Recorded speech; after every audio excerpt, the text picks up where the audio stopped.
miners at a good price. But Not to worry about us, we've already been caught. have you seen any Delicate sauce. Delicious. And can you answer our question?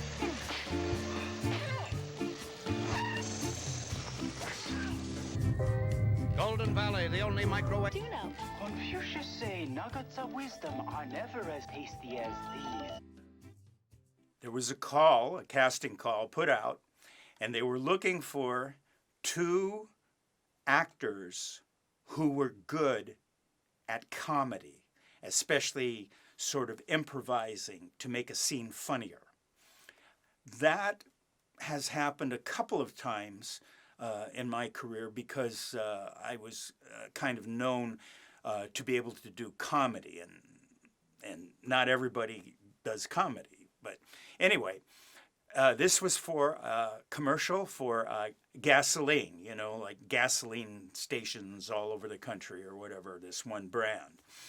And so got the call, went in, and did sort of an improvised commercial type of a style audition that was supposed to be, let's see you make it funny. So we did the thing, okay. Now let's see you make it not so big, but more subtle, blah, blah, blah. That was the audition. And I ended up getting cast in one of the 2 parts that they were looking for. I believe it was identified at that time as the, you know, like the driver of the car in the gas station. Okay. And the other part was the attendant. So maybe I look more like a driver than a gas attendant. I don't know. But anyway, that's what happened. Got cast, got booked. Here's the dates to shoot. And we're shooting in Northern California about, I don't know, maybe 40 or so miles south of San Francisco, in a gas station that this particular company used to shoot all of their commercials, because it's on Highway 101, if you know where that is, and you make a turnoff, I believe it's 152, if you want to head into Monterey. And this area is called Prunedale. And in Prunedale, there's a station there that's right off the highway. But the reason why they use it is there's plenty of gas stations, but this one, the background is really pretty. So when they shoot it, you know, it doesn't look like, you know, North Hollywood. It looks like there's some Monterey pines and this and that. It's beautiful. So this company uses that to shoot their location for their gas stations. And so we ended up getting cast in that. Now, I believe the year was 1989, okay, I think. But I should remember it because what happened right after I got cast is what is remembered as and called in California the Loma Prieta earthquake, which was clearly one of the most devastating, damaging. The bridge broke over the bay. I mean, it's just, you know, this horrible tragedy, okay? But the point is that it wasn't just any earthquake. It was probably the worst, most devastating earthquake in our times in California. And the epicenter, I believe that's what you call it, the center, okay, was not that far from Prunedale, if I recall. So we got into this big earthquake, of which I never felt. The reason why I never felt it is I was driving in a car at the exact time that the earthquake struck its main and big first blow on this freeway. I think it was Highway 17 or 880, in which the area, they needed a lot of road work, and it was like, you know, this kind of thing.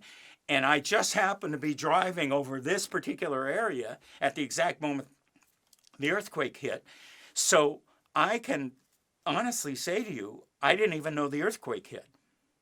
Now, I'm fortunate and blessed to be spared that, but the point I'm trying to make is this shook, like kept shaking, and we kept having powerful, powerful aftershocks. So we checked, and the day after the earthquake, they're scheduled to shoot. And they brought in a crew from New York. In this particular instance, I don't know why they did that, but the crew was from New York. I remember that. And the director was from somewhere else. And so we were told to go to this hotel or motel or whatever that wasn't far from the gas station in the city of Salinas. That way they have you all gathered there, and as opposed to you know trying to make it to the shoot and you don't make it. So we're all staying overnight, whether we want to or not, because I was only to me that's like, I don't know, 45 minutes away. I could probably make it to Prunedale, but they still wanted me in the motel. Okay, which is fine. I understand why. So we get in a motel, and it's the nighttime. Now this tomorrow we're shooting, right? And the Loma Prieta earthquake has just occurred. I think it was the day before or something, or that day or something. Okay, I think it was that day, and so naturally, in the middle of the night, what happens? Huge, huge aftershock, shaking this motel, right? I put my pants on and I get out to the door frame, and I open the door, of course, to stand in the door frame. For those of you that don't know about earthquakes, that's an emergency precaution. You know, it might not do much good, but many times you'll see the door frame still standing. So you stand in the door frame. So I open the door, and I'm looking out at the parking lot, and it's full of the crew in their underwear. And what made things worse, I found out, is that this crew from New York City was not used to earthquakes.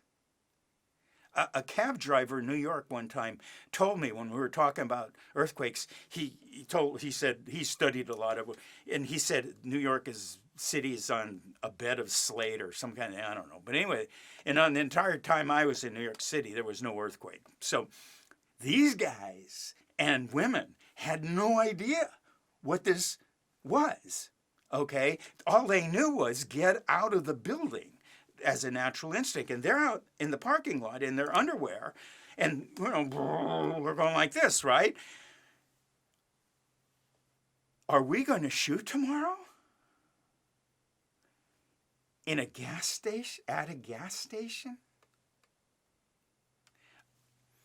I found out that the producers of the commercial told the New York crew,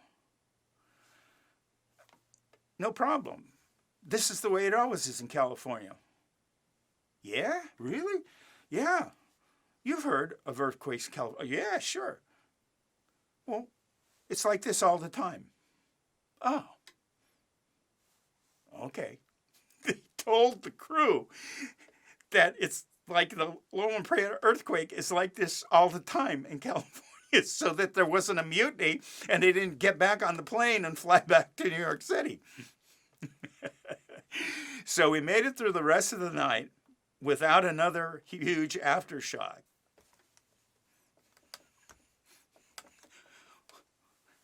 We're heading out to the location, to the gas station. We reached the gas station. Wow, what a beautiful background. No wonder they shoot here. The first thing I see,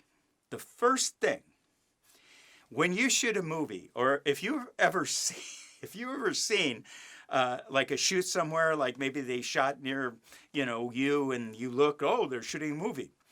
You probably, well, I don't know if you notice, but the lights and stuff require electricity. And I don't mean plugging it into the wall. Huge cables of electricity, in this case, from not a putt-putt generator, but this huge, not a truck generator, it's this huge generator, okay? It's like hauled with a big truck that gives out thousands and thousands and thousands of watts, right? You've got this huge cable that carries this load, and that huge electrical cable is laying on the ground at the gas station. Now, I don't know anything about gas stations, but I know that they've got gas. You go there and gas up, and you fill your little tank. Where does the gas come from? I think it comes from under the ground. Under the tanks, under where these electrical cables are over that are carrying thousands of watts for the movie lights. The other actor and I, remember the other comedy actor? We look at each other. He was a nice guy, okay, and you know, like a lot of comedy actors, you know, he's just a nice, you know, he's not trying to be funny or anything like that, or what. But we looked at each other, and there wasn't anything that was funny. There was no funniness in this whole situation, because the ground is still shaking at times. Not huge, like shakes like last night, or of course the earthquake, but it's trembling. And we get out of the car, and there's all these electrical cables, and we're looking like actors who have been on camera before. You look where the camera is being set up, if it is being set up, and it's pointing right towards the electrical cables and the gas pump, pumps, and that's where we're going to shoot. And he's going to be the funny attendant, and I'm going to be the funny customer. Sometimes funniness, how shall I put it? You can have problems getting funniness up. Anyway, we're two pros. They hired us because we're funny guys. Let's go to work, okay? Fine. All right. So we ended up starting in on this commercial. What do you want us to do in this take? He and I shot that commercial in so few takes, so fast, we probably set some production record. Okay, action. Oh, that was great. Yeah, one for security, and then let's go with it. Yeah, oh, we got one for security. That means you've got one backup, okay? You shoot, most people rarely shoot one take, okay? 2 takes is like absolute minimum. One keeper, that is, they want, if you get a keeper, that's what we want, then you do another one, okay? They call it for security. So we're shooting, and he and I looking at each other, you know, let's go to work. Let's get out of here. Okay. And so we ended up shooting that commercial. And we got it. And it was, again, it was a beautiful looking spot. I mean, gas station with the background of Monterey Pines and everything else. And 2 guys, probably a little bit frantic, more frantic than usual, doing this little funny kind of a scene, improvised kind of a scene. We had some, I think we had some, we may have, I don't know if we had lines, I don't remember, but you know, the point was is a funny little scenes, like little vignette type scenes. And we were certainly glad when we were told that's a wrap. The crew was not as frantic. They looked a little, but they were not panicked during this whole thing, because this is the way it always is, all the time in California.